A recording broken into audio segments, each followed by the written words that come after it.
She thought she saved a stranger, but the woman she saved was the mafia boss's mother, and she had claimed her as daughter-in-law on the spot. Most people in the city whispered the same thing. Don't ever cross paths with Madame Yun-Su. The mother of Korea's most feared mafia boss wasn't just wealthy, she was a legend. Fierce, sharp-tongued, loyal to death. If you upset her, you upset the entire syndicate under her son. But on one dangerous afternoon, Madame Yun-Su crossed paths with someone nobody expected. A waitress in a faded apron, curly hair tied with a rubber band, carrying a tray of leftover pies. And that's the girl who saved her life. The city traffic was clogged as usual. Honking, heat, dust. Madame Yun-Su's black sedan sat at the signal, windows down. She was returning from the memorial temple where she visited her late husband every month. Her driver, Mr. Kang, stepped out to check the road. For a split second, she was alone. And that's when it happened. A truck barreled down the slope. Brakes screeching, horn blaring. Everyone screamed.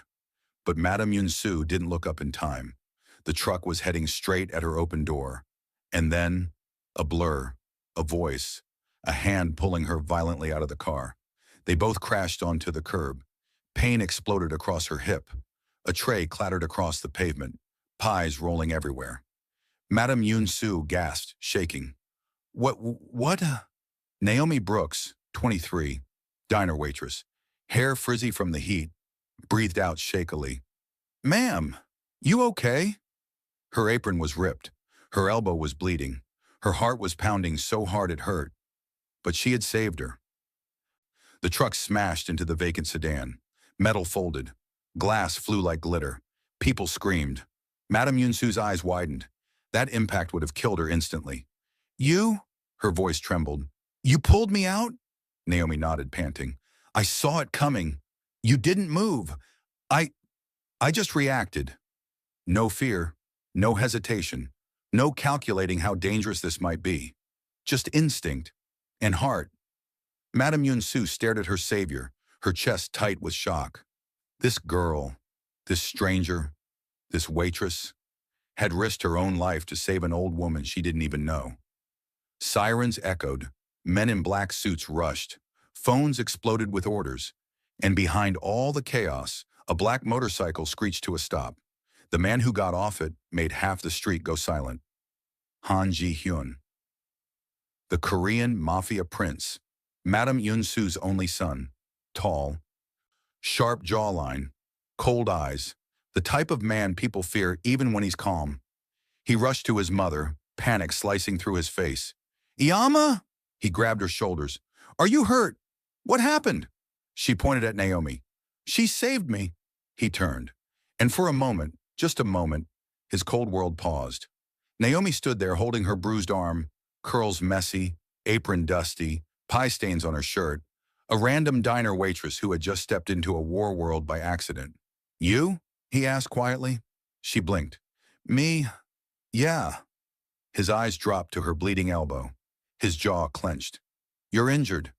I'm fine. You're bleeding. It's just a scratch. People were watching, whispering. The mafia prince speaking softly to a waitress? Unbelievable. But Ji-hyun didn't care. He took Naomi's wrist gently, as if she were made of something precious, and examined the wound. Get her cleaned up, he ordered one of his men.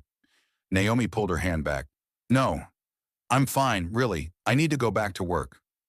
Work? He blinked at her like she'd said she needed to go climb the moon. You just saved my mother's life. You're not going back to that diner. Naomi tried to laugh. Sir, someone's got to serve tables. Madame Yun-Su let out a breathy, emotional laugh of disbelief. Ji-hyun, she whispered to her son.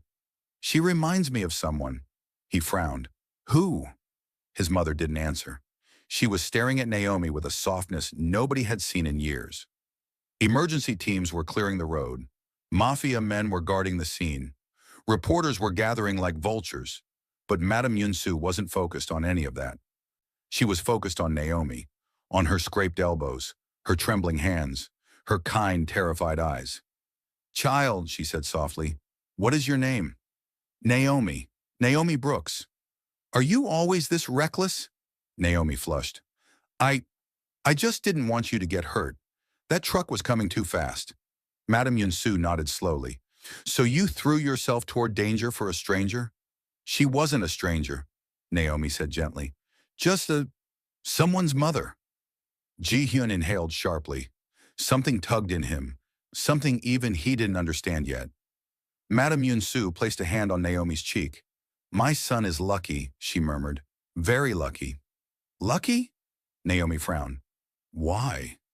And then, right there on a broken street, with smoke rising from the crushed sedan and half the city watching, Madame Yunsu spoke the words that changed everything. Because from today, you are my daughter-in-law. The crowd gasped. Phones dropped. Ji-hyun choked on air. Iyama!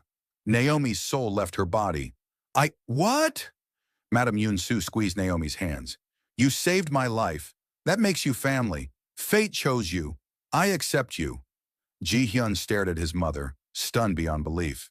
You can't just... Quiet, she snapped. This is the girl. I feel it. I know it. Don't argue with me. But I said don't argue. Everyone stood frozen while Madame Yunsu nodded proudly like she'd solved world hunger. Naomi's voice trembled. Ma'am, I didn't save you to get married. I saved you because it was the right thing. Madame Yunsu touched her cheek again. Child, you did more for me today than people who call me family. Her eyes softened, truly softened, in a way her son had never seen. I thought my life was ending today, she whispered, but perhaps it was just beginning. Ji-hyun dragged his mother aside. Yama, you can't force someone. I'm not forcing, she hissed. I'm declaring. There's a difference.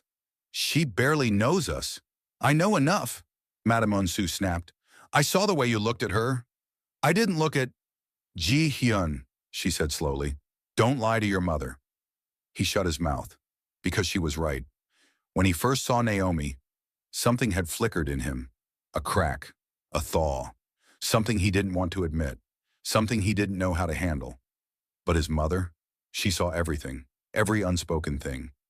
She is the girl, Madame Yunsu whispered. The one who brings warmth back into this cursed bloodline. Ji-hyun's chest tightened. He didn't believe in fate, but the way Naomi had looked at him, fearless, confused, soft-hearted, that did something to him he didn't have words for yet. Naomi tried to slip away quietly, but Madame Yunsu grabbed her hand. You're coming with us. Ma'am, I really have to go back to the diner. No, you are family now. We're not. Madame Yunsu smiled. Not yet. Naomi nearly fainted. Ji-hyun pinched the bridge of his nose. Iyama, she's scared. Then comfort her. Ji-hyun blinked. He wasn't used to comforting anyone. But he walked to Naomi, his voice lowered, softer, gentler than he'd ever spoken to anyone outside family. You don't have to come with us, he said. My mother acts fast. Naomi let out a nervous laugh. That's one way to put it. But, he added quietly, I'd like to thank you properly. At least allow us to take care of your injury. She hesitated. His eyes were warm. Not cold mafia. Not intimidating. Just human. And for some reason, she trusted that look. Naomi nodded. Okay, but only for the injury. Madame Yunsu smirked. We'll see. Ji-hyun groaned internally. Fate had arrived wearing a diner apron, and the Mafia world had no idea what storm was about to hit it. Naomi had never been in a car this expensive. The leather still smelled new. The air was cool. The windows dimmed the city into something distant and unreal. She clutched the little first aid kit they'd shoved into her hands and stared at the skyline as it rolled by. What am I doing? She whispered under her breath. Ji-hyun sat beside her, suit jacket off now, sleeves rolled up, veins visible on his forearms.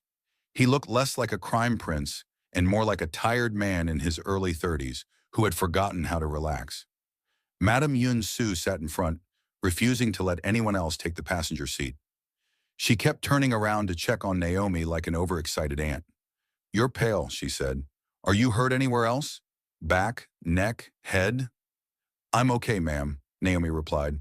Just a scrape. Iyama, Ji-hyun sighed. You're more injured than she is and you're interrogating her. Because she matters, Madame Yunsu shot back. You can handle pain. She shouldn't have to. She said it like it was a fact, like Naomi already belonged to her. Naomi hugged the kit tighter. Really? I'm fine, she repeated. I'll just patch this up and you will eat, Madame Yunsu cut in. At our house. Naomi jolted. House? Ji-hyun met her eyes. You don't have to stay long, just until you're comfortable. Comfortable. She didn't even know what that meant anymore. The car turned off the main road and climbed a long hill lined with tall hedges and stone walls. At the top, iron gates opened with a quiet mechanical hum, revealing a sprawling estate. Not a house, not a mansion, a world. Traditional Korean tiles blended with modern glass. Lanterns hung beneath wooden beams. A courtyard opened around a central tree older than any building on the block. Men in suits moved quietly near the entrance, bowing as the car rolled in. Naomi's throat went dry. This is where you live, she asked.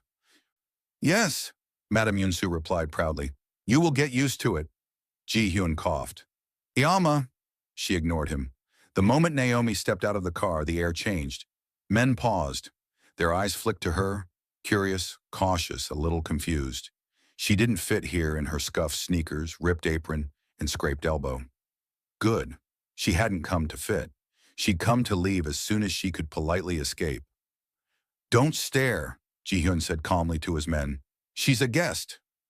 The way he said guest sounded heavier, like it meant more. The men bowed their heads and turned away. You command them like that? Naomi whispered. They work for me, he said simply. And who do you work for? He paused. For the first time, the answer felt complicated. Family, he replied eventually. She held his gaze for a second longer than she should have. Then a woman in her 50s, hair tied neatly, approached and bowed. Madam, young master, welcome back. Mrs. Park, Madame Yunsu smiled. This is Naomi. She saved my life. Treat her as if she's blood. Better than blood. Naomi nearly dropped the first aid kit. Mrs. Park's eyes widened a fraction, then softened. Of course, she said. Come inside, Miss Naomi. Just Naomi, she replied weakly. Inside, everything had the quiet polish of money that had been there a long time. Family portraits, vases, carved wood. The kind of home built on generations and guarded by secrets. They led her to a small sitting room overlooking the courtyard. Sliding doors, low table, cushions. It should have been intimidating. It wasn't. Because someone had left a half-finished embroidery hoop on the side table, a blanket folded imperfectly on the chair, and an open book face down on the cushion. This space was lived in. Sit, Madame Yunsu said, easing herself down with a wince. Ji-hyun, the kit. He reached for Naomi's elbow gently, turning her arm toward the light. This might sting, he murmured. Her breath caught. Honestly, I've burned myself on fryer oil worse than this. He gave the smallest smile. Then he cleaned the wound with precise, gentle movements. Hands that had probably broken bones now tending to a scraped elbow, like it was the most delicate thing in the room. Madame Yunsu watched them, her son who rarely let anyone close. This girl who walked into death for a stranger. Her mind was already made up. Where is your family? Naomi? She asked. Naomi glanced up, a little startled by the softness in her tone. My mom works double shifts, she said. My little brother, Darius, he's trying to get his life together. We don't have a lot, but we have each other. And your father? Gone, she said simply. Long time ago. Madame Yunsu's eyes flickered with understanding. My husband is gone too, she said quietly. Men leave, through death or choice. But we women stay and hold what's left. Naomi looked at her differently then. Not as just the fearsome Mafia queen, but as a woman who had lost and kept walking anyway. After bandaging her elbow, Mrs. Park brought out food so quickly Naomi wondered if they'd had a feast on standby. Kimchi, japchae, grilled fish, rice, steaming soup, little plates of side dishes that were almost too pretty to touch. Naomi's eyes widened. I can't eat all this, she protested. You won't, Madame Yunsu said. We will. Ji-hyun sat opposite her. This time there was no chaos, no accident, No crowd. Just a low table and the awkward silence of two people who shared a disaster and nothing else. Try this, Madame Yunsu urged, placing some food on Naomi's plate. You need strength. You saved not just me today, but my son's future. Naomi blinked. His future? If I had died, she said bluntly, my enemies would smell weakness. They would come for him. You prevented that. Naomi's stomach twisted. She hadn't thought about it like that. I just saw a truck, she said quietly. I moved. Anyone would have. No, Ji Hyun spoke for the first time in a while. Most people freeze, or scream, or film. Their eyes locked across the table. She looked away first. Then, I'm glad I didn't freeze, she said. He nodded once. So am I. The way he said it, simple, sincere, warmed her more than the food. After they ate, Madame Yun-Su insisted on walking Naomi to the front hall. You will come back, she said. Not a question, a statement. I need to properly thank your mother and brother too. That's not necessary. It is. Her voice softened. I want to see the people who raised the woman who saved my life. Naomi's chest tightened. It had been a long time since anyone spoke about her family with that kind of respect.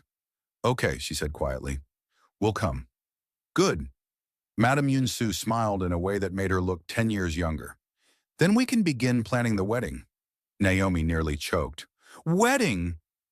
Ji Hyun, who just walked up behind them, almost dropped his keys. Iyama. Madame Yun-Su waved a hand. I'm old, she said. I don't have time to waste. I know what I saw. You two have threads tied already. Naomi held up both hands. Ma'am, your son and I, we literally just met. And he has never looked at anyone the way he looked at you when you stood in the road, she said. Don't argue with my instincts. They are never wrong. Ji Hyun muttered something in Korean that sounded suspiciously like a curse. Naomi's heart was beating too fast, but under the embarrassment, she couldn't lie. There was something between them. She just didn't know what to call it yet. Back at the diner, the fluorescent lights buzzed like nothing had changed. Her manager glared as she rushed in. You took forever. You okay? Long story, she sighed. Very long story. She tied her apron back on, grabbed her order pad, and snapped into rhythm. But her mind was far from the greasy grills and chipped mugs. It was in a quiet room with a low table and a woman who'd called her daughter. It was in the way a Mafia boss had held her arm like it might break. It was in the moment she'd heard him almost panic when he thought she was hurt. Darius was waiting for her after close, leaning against the lamppost outside. You good? He asked, looking her up and down. Physically? Yeah, she said. Mentally? We'll see. He squinted. You look like someone who just got proposed to and doesn't know it yet. She froze. Why would you say that? Because there's a guy behind you who looks like he'd burn the city if you crossed the street without looking. She turned. Across the road, leaning against a black car, was Ji Hyun. He wasn't in a suit now, just dark jeans, a plain shirt, and a stare that saw straight through excuses. He crossed the street. Naomi, he said with a small nod. Then he looked at Darius. You must be her brother. Darius puffed his chest a little. Yeah, who's asking? Han Ji Hyun. Darius's bravado shrank just a bit. The Han, like the Han? Naomi groaned. Can we not do this right now? Ji Hyun almost smiled. I came to make sure you got home safe, Ima, he said. The men involved in the truck, they might not like what happened today. Naomi's stomach sank.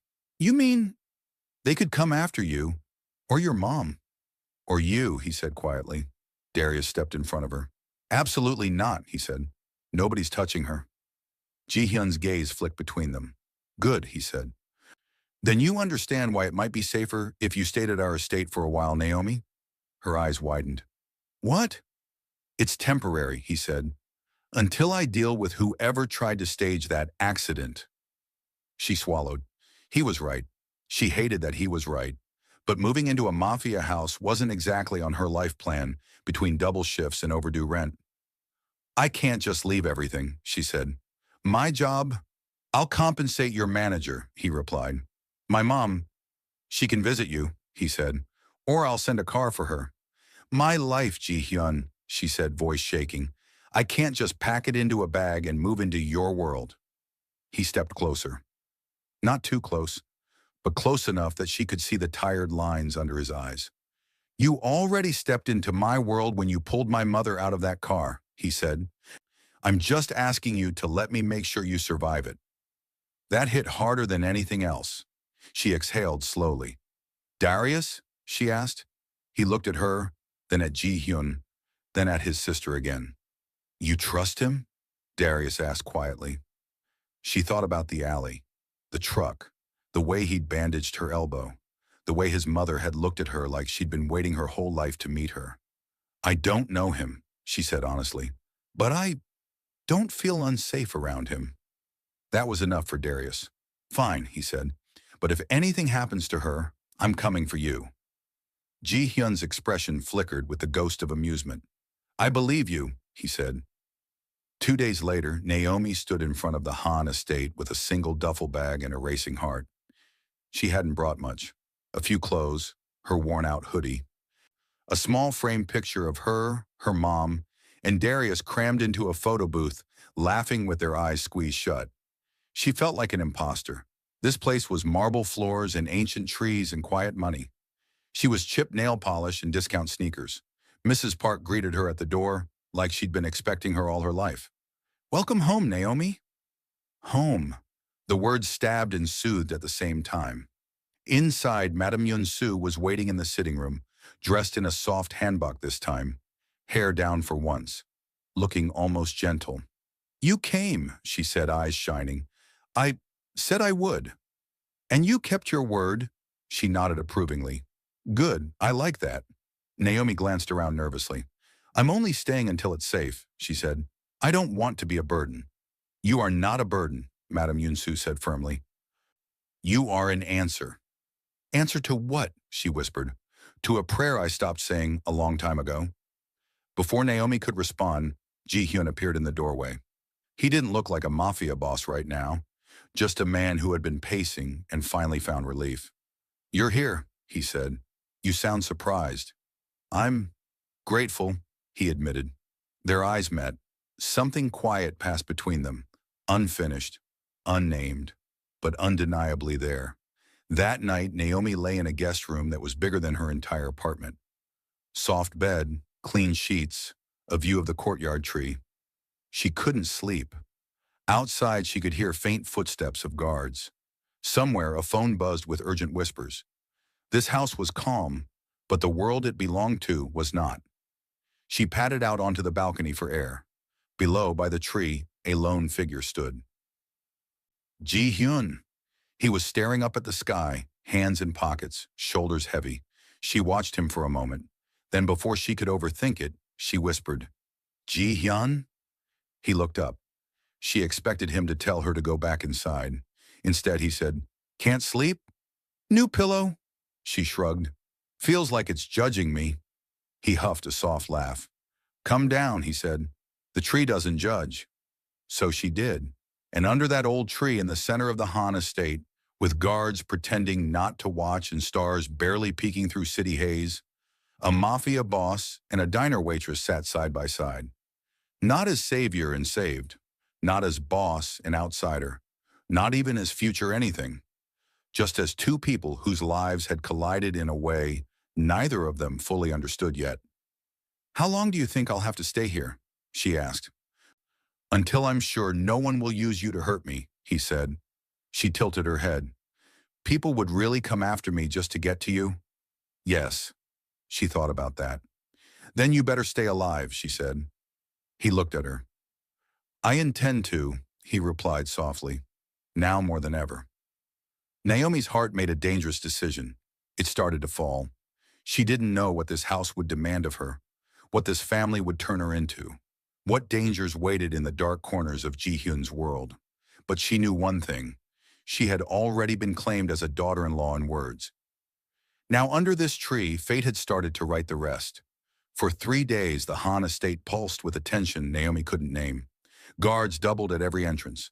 Phones buzzed in every hallway. Ji-hyun disappeared into late-night meetings. Madame Yun-soo kept a rosary of jade beads wrapped around her fingers, a habit she only had when something was very, very wrong. Naomi felt it all without anyone telling her a thing. Something had shifted in their world, and she was at the center. It happened at dawn. Naomi walked downstairs for water, bleary-eyed, hair a mess, wearing a borrowed sweatshirt that nearly swallowed her whole. She wasn't expecting to find a man in a black suit standing in the living room. He wasn't a guard she recognized. His eyes flicked to her, cold, sharp, assessing.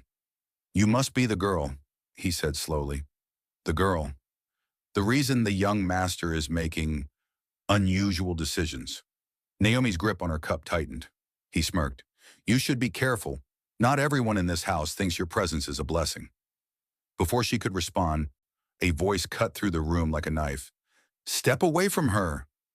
Ji-hyun. He stood at the top of the steps, jaw clenched, eyes like winter steel. The suited man bowed stiffly.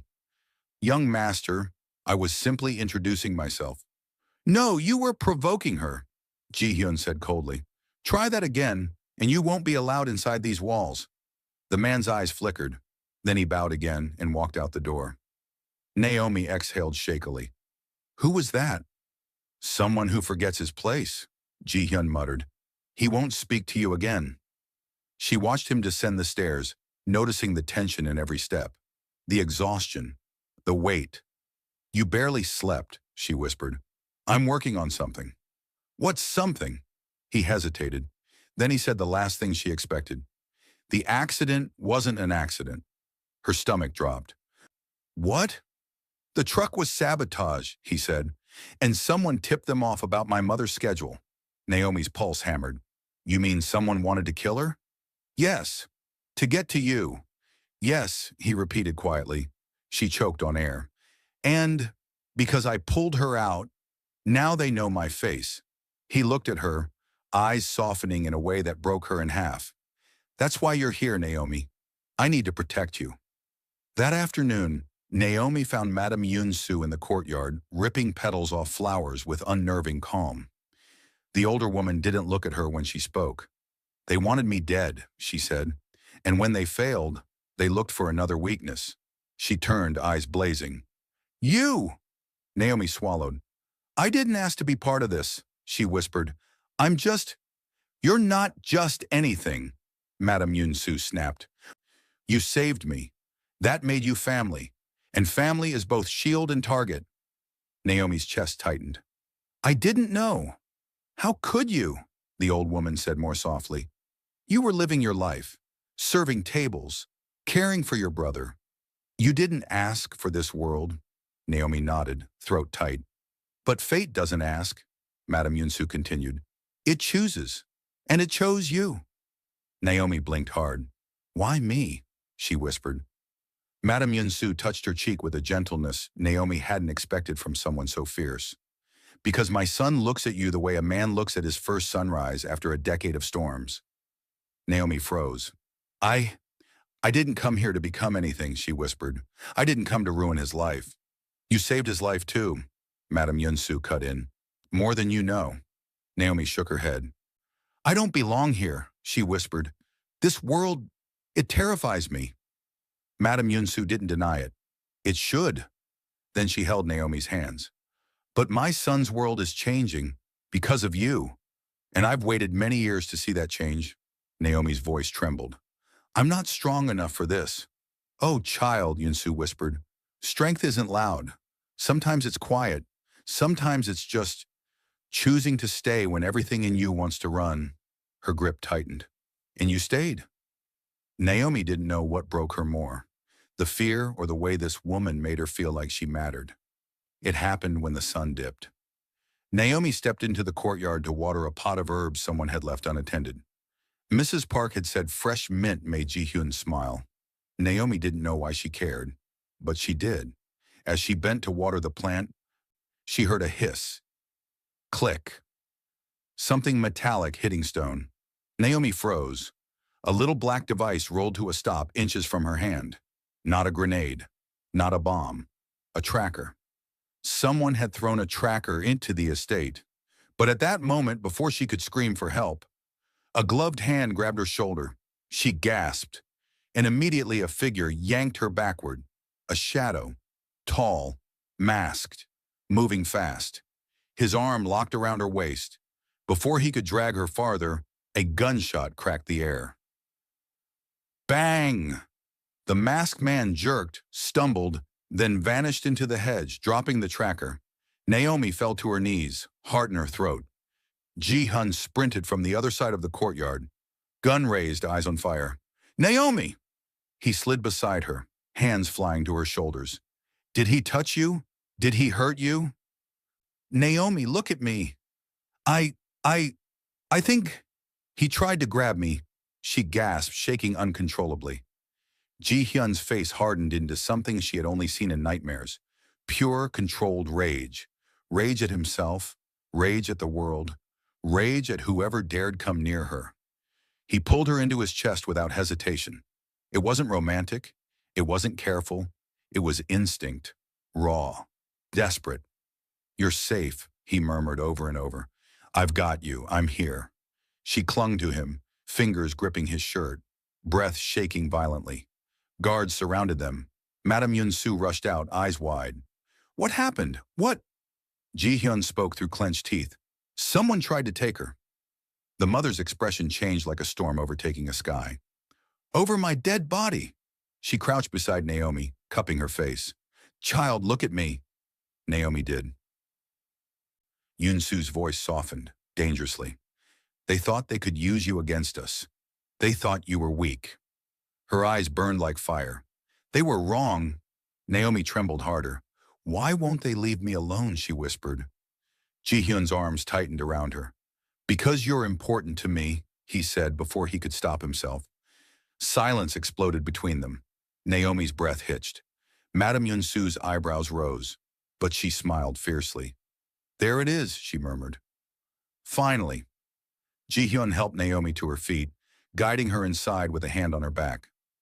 I'm taking you somewhere safer, he said. This house isn't safe, she whispered weakly. It is, he said. But you're not sleeping alone tonight. She stumbled. What? I'll stay outside your door, he said quickly. I won't enter.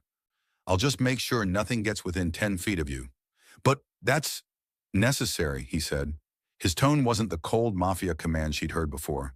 It was fear, real fear, fear of losing her. Madame Yun-soo placed a hand on her son's arm. Ji-hyun, she said gently, you can't protect her like this forever. I will protect her any way I must. You can't fight a whole generation of enemies alone, he glared. Watch me. Naomi stepped between them. Her voice was soft, but it held something new, courage born from necessity. Ji-hyun, she whispered, you can't destroy your life because I got pulled into it. You didn't get pulled into it, he said sharply. You were targeted because of me. And I'm still here, she replied quietly. He froze. I'm still here, she repeated. And I'm not running away. Ji-hyun's jaw clenched, throat tightening. He'd heard gunshots without blinking. He'd faced rivals without flinching. He'd lost men, fought wars, buried friends. But this? A girl from a diner looking him in the eye and saying she wouldn't leave him? It made him feel something he didn't have a name for. He reached for her hand, not forcefully, not possessively, just gently, as if she were something he'd just realized he was allowed to want. Naomi let him hold it.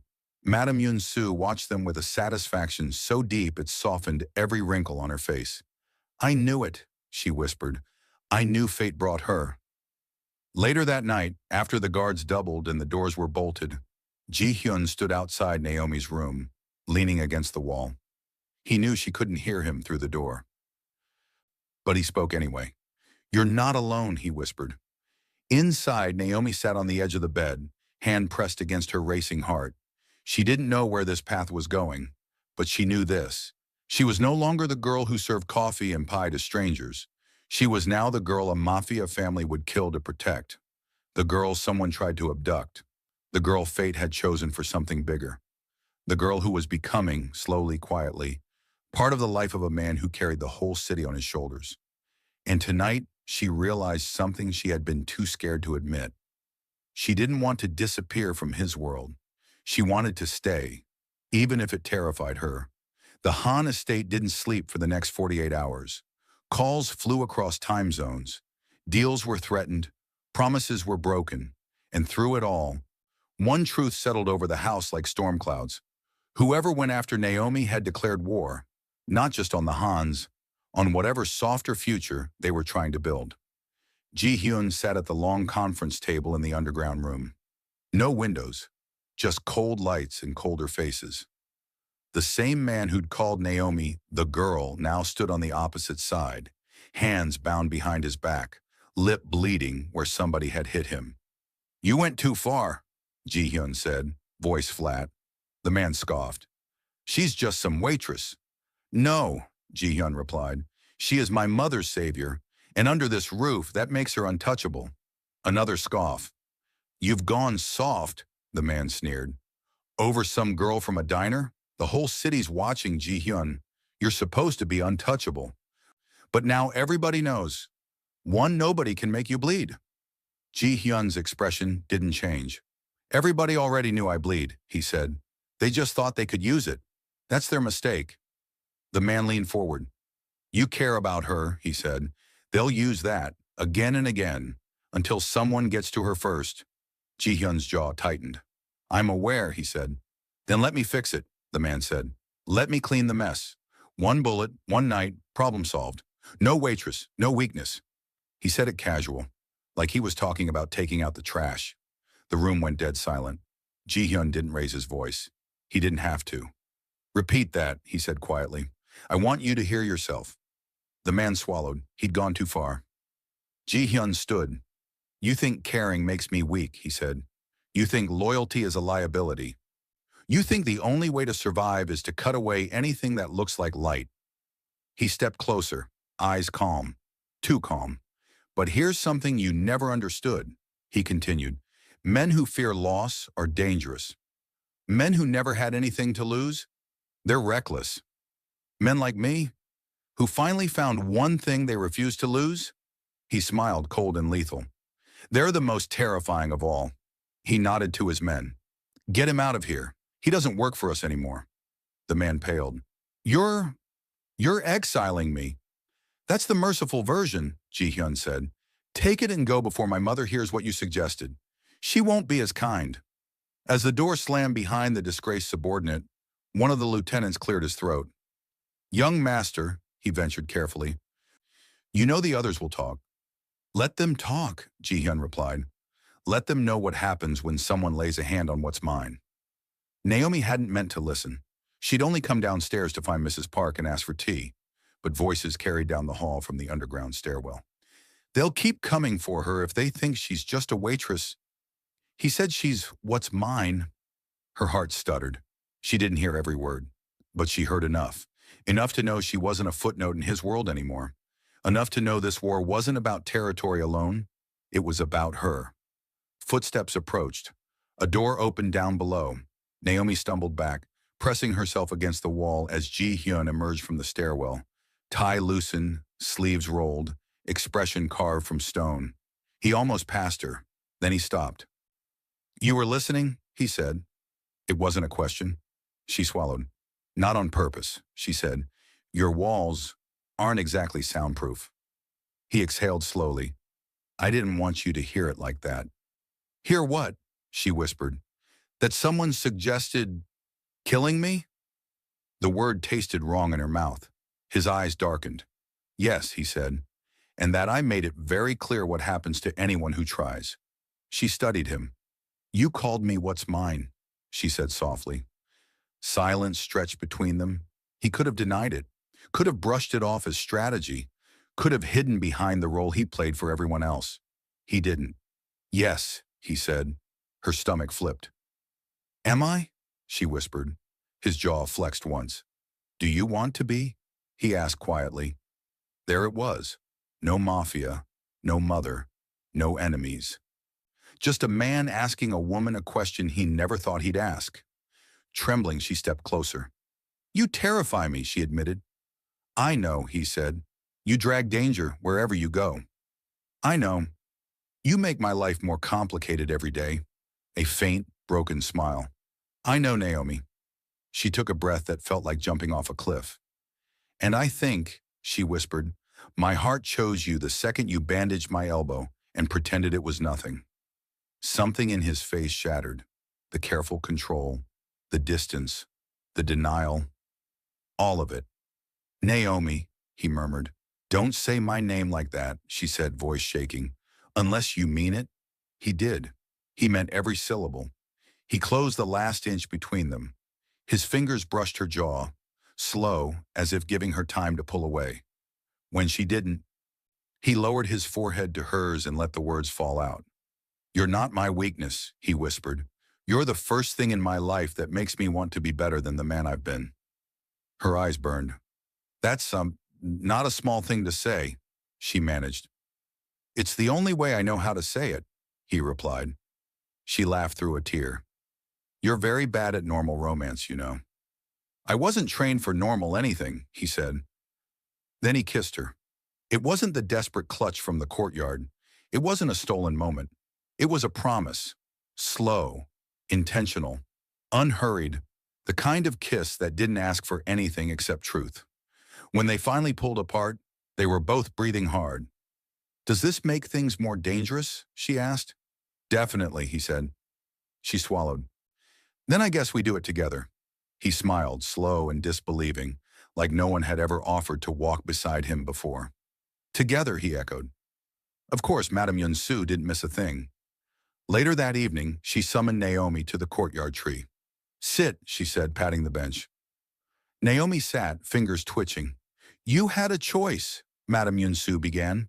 You could have left after the accident, after the first scare, after the second, yet you stayed. Naomi nodded slowly. I thought about running, she admitted. A lot. And why didn't you? Naomi looked at her hands. Because you risked your life raising your son in this world, she said. Because he carries scars I don't even know how to name. Because I saw both of you standing against an entire city, and I realized I didn't want to be one more person who walked away from him. Madame Yunsu didn't speak. Naomi continued. I can't fight like your men. I can't negotiate like him. I don't know how to aim a gun or threaten a room. She lifted her gaze, eyes steady. But I know how to stand with somebody when the world is trying to pull them apart. I know how to stay. If I say I'm not leaving, I mean it. A slow, emotional smile touched the older woman's lips. Good, she whispered. Because I don't need a soldier for my son. I need someone who will remind him he's allowed to be human. Naomi's throat tightened. I'm not perfect, she said. I'll panic. I'll question. I'll argue. Oh, I expect it, Yunsu said. Lord knows he needs someone who doesn't cower when he walks into a room.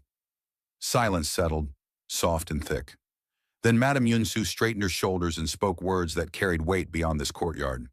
Naomi Brooks, she said formally, on the day you pulled me from that car, I claimed you as my daughter-in-law in the heat of shock and instinct. Today, I claim you again, with full awareness. Naomi's breath caught. This life is not easy, the older woman went on.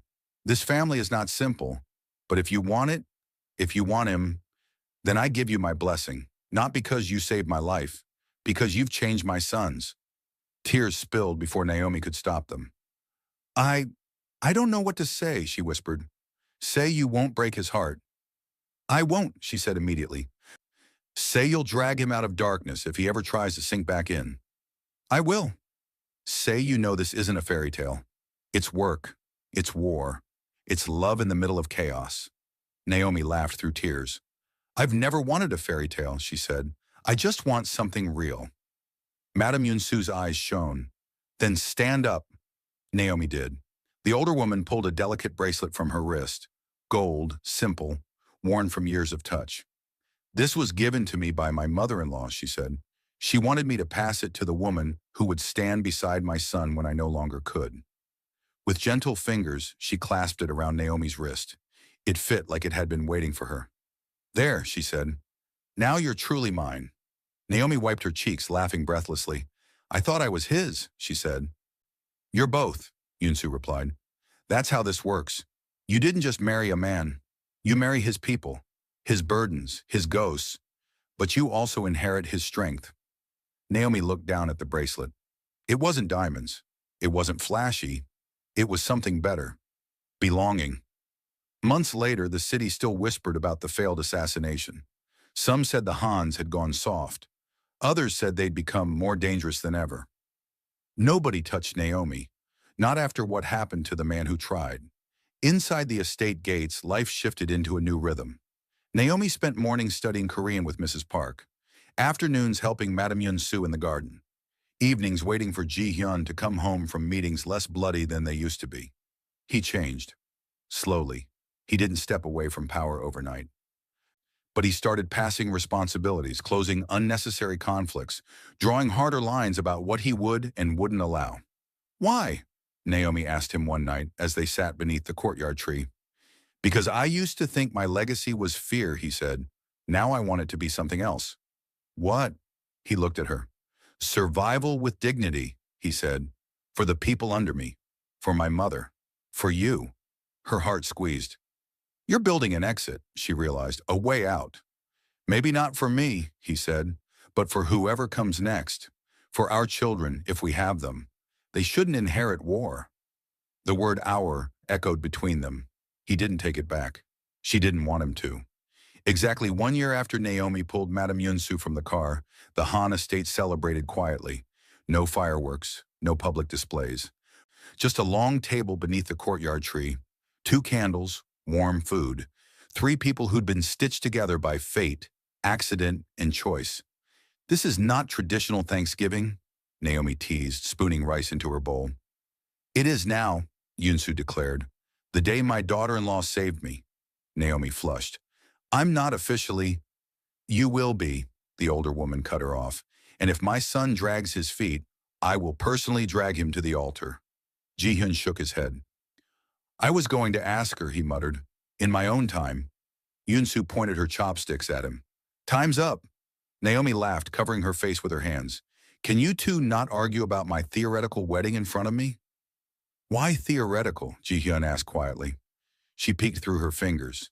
He was looking at her with the same open, terrifying softness that made it impossible to breathe properly. "Naomi," he said, standing and moving to her side of the table. "My mother claimed you before I knew what was happening. The city sees you as mine. The enemies fear you because you're protected. But I don't want your life to be defined by war or obligation." He took her hand, thumb brushing the bracelet on her wrist. "I want you to choose me. Not my world. Me." Her eyes filled again. "You think I haven't already?" she whispered. "I want to hear it," he said. She stood too. "In the alley you saved my brother," she said. "On that street I saved your mother. In this house, we've been saving each other ever since." She took a breath. "And I'm tired of pretending that's coincidence. I choose you, Ji-hyun, with your past, with your scars, with every unfinished piece of the man you are." His chest rose sharply. "That sounded dangerously like a vow," he murmured. "Maybe it is," she replied. He dropped to one knee. Madame Yunsu gasped so loudly it almost broke the moment, but then she covered her mouth, eyes overflowing. "Naomi Brooks," he said, voice steady, "will you stop being our guest and become what my mother called you the day fate threw you into our lives? Will you marry me? Truly, not as a shield, not as a political move, just as the woman I love?" The world blurred. Naomi could hear her own heart pounding in her ears. "Only if you promise one thing," she whispered. "Anything. Promise me that no matter how dark things get, you will never shut me out," she said.